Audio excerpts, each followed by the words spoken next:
Now, if there's anyone out there that feels the same, well, you're definitely not alone. So, for example, I had no interest in technical drawing. And I had one of those movie moments, except Martin Scorsese wasn't filming me and no one was watching except my mate was there. And I had a really good friend, Barry Higgins, and he is an excellent architect. So shout out to Barry in Ireland. He is as Irish as that beautiful name it sounds. And Barry, one day, who was passionate about architecture, and he was kind of signed up to do his exams. I think that's called the ARE in the US, but in the UK, it's called the ARB.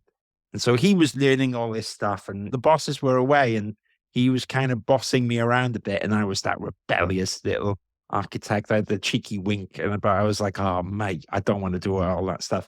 And he said, Steve, you got to pay attention to this drawing because, in this building, it's quite a complicated guttering system. You can't just draw it that way. And I think I said something like, do you know what, Barry? I don't give a fuck about the guttering system. I really just don't give a fuck. Wow. And then I was like, he looked at me a bit shocked. And I was like, no, I'm not having to go at you. You're great. I love you to death. But I just realized that I don't give a shit about this fucking guttering system and I've got to get a new job. So that's what it did. And that was the moment. So I absolutely didn't get the thing that some architects have. But it was weird because in university, I had good grades and I think I can be quite shrewd in different things. So where I'm going to with this is that at the time, I thought I was a below average architect. There's nothing for me. But then I fell into recruitment, which was a bit of a mess, but had potential there.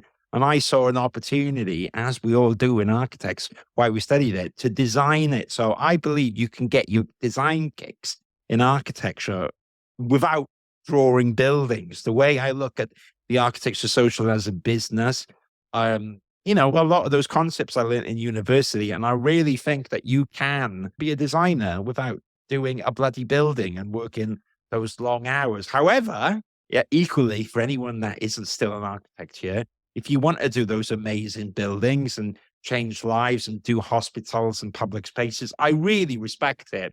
I just didn't have the thing that some people did. And I suspect that I'm not the only one, if that makes sense.